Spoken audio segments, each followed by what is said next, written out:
मैं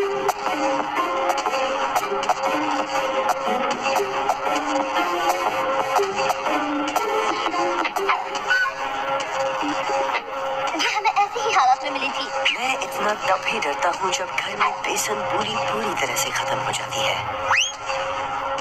आखिर ये टीचर ऐसे लिखने को बोलते ही क्यों है? क्यों बच्चों को इतना टॉर्चर करना? जी किसने बनाया होगा उसे तो मैं ठीक कर दूंगी। मजाक कर रही हो भट्टी? लिखना सबसे सारू काम है मन को शांत करने वाला। तुम्हें पता है मेरे मन को शांत क्या करता है? एक ऐसे लिख लेना। लेकिन तुम्हें पता है आज पहली बार जब मैंने अपना काम खत्म कर लिया था तब क्या हो गया? तुमने उसे खत्म कर दिया और तुम्हें अच्छे मार्क्स मिले। अब हम कुछ और बात कर सकते हैं? मैंने उसे आग लगा दी। एक छोटा सा बिजली का झटका और 1 मिनट में वो खाक हो गया। सब गायब, सिर्फ राख बची। मुझे तुम्हारे लिए दुख है भट्टी बहन। मुझे नहीं लगता कि प्रोफेसर नकचढ़े को ये पसंद आया होगा। उन्होंने कहा कि वो मुझे कल सुबह 1 और घंटा देंगे लिखने के लिए, पर मैं फिर से ये ऐसे नहीं लिखना चाहती हूँ। और उन्होंने ये भी कहा कि अगर मैंने वक्त पर उन्हें ऐसे लिख कर नहीं दिया तो वो मुझे बुरी तरह से फेल कर देंगे। मुझे पता था हालत बहुत खराब है, कोई इतनी सीरियस चीज अच्छी कैसे हो सकती है? मेरा तो बल्ले बल्ले हो गया। अरे शांत हो जाओ भट्टी, हम सब लिखने में तुम्हारी मदद करेंगे ना। आखिर ये तुम्हारी गलती नहीं कि तुम घबराहट में बिजली के झटके मारने लगती हो। क्यों, मैंने सही कहा ना? सच में तुम्हें लगता है कि तुम मेरी मदद कर सकते हो? भट्टी ये लो, ये मैग्नेट तुम ही पकड़ो ताकि हम सब लोग चलना जाए। हाँ? भट्टी तुम्हारी जिंदगी बदलने वाली है। शुक्रिया खान। बहुत सुंदर है, सुंदर रंग है, पर मुझे नहीं लगता कि पेन से मेरा कुछ नहीं, ये है दिमाग निचोड़। ये लोगों के दिमाग से ख्याल निकाल लेता है। यकीन मानो इसके बाद तुम्हारे लिए लिखना बहुत आसान होगा। एक पेन लिखने वाले की अंदरूनी कश्मकश को कैसे पहचान पाएगा मोटा भाई? उसके लिए एक समझ चाहिए सामने वाले की। हे खान, तुम्हारा तो जवाब नहीं।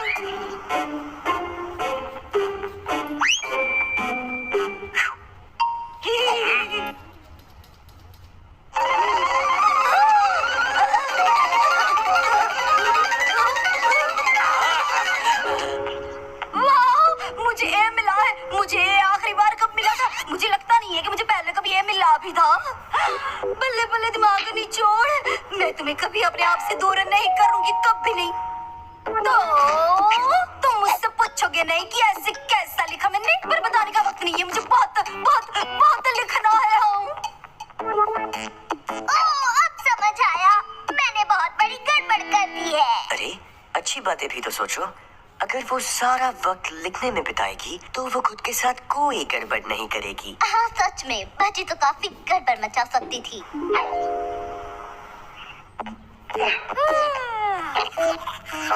स्पीज़ो, तुम यहाँ क्या कर रहे हो? मैं अपने दांतों को ब्रश कर रहा हूँ। नहीं करूँ क्या? मेरा मतलब तुम हमारे घर में क्या कर रहे हो? ओह, मैं ब्लॉग लिखने में भट्टी की मदद कर रहा हूँ और मैं ऐसा कई दिनों से कर रहा हूँ। किस ब्लॉग की बात कर रहे हो तुम? डरावने शैतानी राज। और क्या? हाँ, यह क्या हो रहा है? एक दूसरे के दांत ब्रश कर रहे हो? ये सब छोड़ो और मेरी बात सुनो। बहुत बड़ी गड़बड़ हो गई है। मेरे साथ तो देखते हैं। उसने कहा था शैतानी राज। झटका लगने वाला ब्लॉग। आखिर ये सब क्या हो रहा है? अब जानिए तुम्हारी ने रात कैसे बिताई। 101 बातें जो आप बकाओ पटेल के बारे में नहीं जानते। नंबर 82 तो बहुत मसालेदार है। बल्ले, तुम भी मेरे ब्लॉग के फैंस हो? चकदे फट्टे। मजाक कर रही हो? हम तुम्हारे फैंस नहीं है। तुमने हमारी पूरी जिंदगी इंटरनेट पे फैला दी है। जिंदगी भर में कोशिश करता रहा अपनी बातों को राज ही रखूं, पर तुमने सब खोलकर रास्ते पर ला दिया। ओह, मुझे पता था तुम सब मेरी कामयाबी से चलते हो। इस तरह लोगों की बातें बताना अच्छी बात नहीं है। बस इतना ही। हाँ, तुम ये सब बंद कर दो अभी। इसे वक्त पूरी तरह से समझ आया ना कि समझाऊं? क्योंकि क्या कहा? अब जब मुझे अपना टैलेंट मिल गया है, मेरे फैंस भी बनने लगे हैं, तुम चाहती हो कि मैं ये सब रोक दूं सिर्फ इसलिए कि तुम्हें बुरा लग रहा है? बिल्कुल नहीं। चलो स्पीज़ो। अब ये स्पीज़ो कब आया? सारी गलती मेरी है। अगर मैंने वो पेन नहीं बनाया होता तो ये सब कभी नहीं होता। सब मेरी गलती है। अब बस करो, इतना भी बुरा नहीं हुआ है। क्या लगता है भट्टी का ब्लॉग कितने लोग पढ़ते होंगे? हाय तिवारी, सच बताओ, जिम में हाथ टूटने के बाद तुमने क्या किया था? कहीं तुमने पढ़ना तो नहीं छोड़ दिया? ओके, लगता है काफी लोग पढ़ते हैं। पर भट्टी हमारे राज क्यों खोल रही है? आमतौर पर वो ऐसे काम नहीं करती। या फिर कुछ ऐसा। भट्टी के सबसे शर्मनाक पल, सबसे बड़ा खुलासा। तो वो खुद के राज भी लोगों के सामने लाकर रख रही है। ये खुद के पैर पर कुल्हाड़ी नहीं, कुल्हाड़ी पर पैर मारने जैसा है। काफी दिलचस्प है। शायद मुझे पता है कि क्या हो रहा है। जब मैंने भट्टी का वो ब्लॉग पढ़ा जिसमें उसने खुद के शर्मनाक पल बताए हैं, मैं समझ गया कि वो इसलिए नहीं लिख रही क्योंकि वो हमसे बदला लेना चाहती है, बल्कि इसलिए कि वो पेन उससे वो करवा रहा है। तुम्हारा मतलब है दिमाग निचोड़ ने भट्टी पर काबू कर लिया है, पर पहले तो कोई भी ऐसा नहीं कर पाया है। हाँ, कुछ ऐसा ही समझ लो। ये समझ लो कि पेन उसे लिखने को मजबूर कर रहा है और उसे पता भी नहीं जो भी भट्टी के दिमाग में हो रहा है वो उसे ब्लॉग में लिख रही है। मोटा भाई, मुझे सच कहना बहुत पसंद है, पर मुझे लगता है कि इसके पहले कि वो कुछ बहुत बुरा लिखे, हमें उसे रोकना चाहिए। ये देखो, उसने हमारे क्लास के बच्चों के सारे राज बता दिए और उसने अभी घोषणा की है कि कल वो अपना सबसे बड़ा ब्लॉग पेश करेगी जो होगा प्रोफेसर नकचढ़े के राज। मुझे यकीन नहीं होता। मेरी जिंदगी में पहली बार लग रहा है कि लिखना बुरा है। हमें कुछ ऐसा करना चाहिए जिससे उसका लिखना पूरी तरह बंद हो जाए। हकीकत हो गया। अब ये बिल्कुल असली के जैसा है। मैंने मैग्नेट की पोलैरिटी बदल दी है। पटेल, इससे कुछ भी लिख कर देखो। ये काम तो मुझे बहुत सारू लगे छे। मुझे यकीन नहीं होता, मैं नहीं लिख पा रहा मोटा भाई। मुझे पता है, क्योंकि मैंने बनाया है दिमाग रोकू। इससे लिखने वाला कुछ भी नहीं लिख पाता है, कुछ भी नहीं। लिखाई की कसम, उम्मीद है कि तुमने मेरे दिमाग को नुकसान नहीं पहुंचाया है मोटा भाई। और उम्मीद है कि भट्टी को भी ये ऐसे ही रोक पाएगा। पर हम कुछ नहीं कर सकते, वो किसी को अंदर आने नहीं दे रही। तो हम पेन्स की अदला बदली कैसे करेंगे? पता नहीं, हमें ऐसा साथी चाहिए जिस पर भट्टी भरोसा करती है। कोई ऐसा जो आसानी से उसके जैसे तक पहुंच सकता है।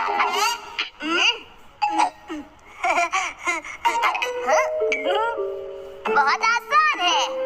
हम स्पीजो के सोने का इंतजार करेंगे, फिर हम उसके घर की चाबियां लेंगे, उसके रूम में जाएंगे, फिर पेन को स्ट्रिंग टेलीफोन से जोड़ देंगे और उसके बाद उसे स्लाइड करके भट्टी के रूम में पहुंचा देंगे। पेन कैन से टकराएगा जो लुढ़क कर दिमाग निचोड़ से टकराएगा, जिससे वो जमीन पर गिर जाएगा और फिर सिर्फ दिमाग रोकू ही टेबल पर रहेगा।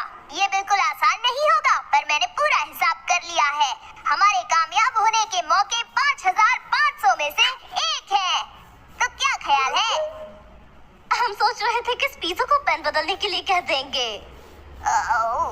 वो ठीक है, अगर तुम्हें यही पसंद है तो मतलब बोरिंग तरीका है, पर कोई बात नहीं। बहुत आसान है स्पिज़ो। तुम्हें बस इतना करना है कि अंदर जाना है और भट्टी को बताना है कि हमारे पास एक बहुत बड़ा राज है जो हमें उसे बताना है। और जब वो हमसे बात कर रही होगी तब तुम उसके डेस्क के पेन की जगह ये पेन रख देना। बात यह है कि अगर मैंने ऐसा किया तो भट्टी मुझसे कभी भी प्यार भरी दोस्ती नहीं कर पाएगी, कभी नहीं। शांत हो जाओ। तुम्हारी गलतफहमी अभी दूर करो कि बाद में दूर करो, अभी बताओ।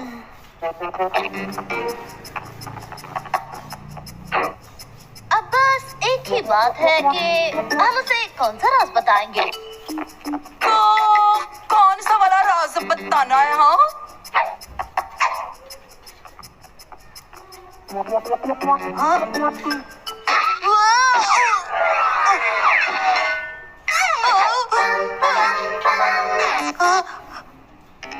अक्कड़ बक्कड़ बम्बे बो 80-90 पूरे 100। ठीक है, अगर तुम लोगों को कुछ नहीं बताना तो मैं अंदर जाती हूँ। ठीक है, मुझे डर लगता है, वो भी मेदू वड़े से। हाँ, मुझे बहुत डर लगे छे। अब पता नहीं उसके छेद से या उस पास के वड़े से, पर लागे छे। ये काफी शर्मनाक है, मैं मानती हूँ, पर अभी मेरे पास ना इससे भी ज्यादा शर्मनाक बातें हैं। हाँ। तो काम हो गया। दरअसल इसका जवाब हाँ भी हो सकता है और ना भी। ठीक है दुनिया, वक्त आ गया है। अब तुम सब जान पाओगे गुप्त नाम। गुप्त नाम। किसका नाम था वो? मुझे क्या लिखना था? मैं क्यों लिख रही हूँ? मुझे तो सो जाना चाहिए था। हम कामयाब हो ही गए। इसका मतलब है हमें नक्चरे का असली नाम कभी पता नहीं चलेगा। शायद इसे तुम्हें ही रख लेना चाहिए। आज सुबह ना मेरी ईमेल में ना बहुत सारे मैसेजेस आए, सब मेरे लिखने से ना बहुत गुस्सा थे। तो और किसी के राज जाहिर नहीं करोगी? ना जी, अभी तो मुझे 1-2 महीने तक रोज स्कूल के हर बच्चे से ना माफी मांगनी पड़ेगी। लेकिन इसके बजाय अगर तुम प्रोफेसर नक्चरे का असली नाम बता दो तो मजा आ जाएगा। मैं और किसी राज का खुलासा नहीं करूंगी। देखो मैंने लिस्ट बनाई है, मैं पढ़ूंगी, अगर सही हुआ तो तुम बस अपना सर हिला देना। ओके? टपरी, राधेश्याम, चन्नी बाबू, हरि प्रसाद। सच बताओ हरि प्रसाद ही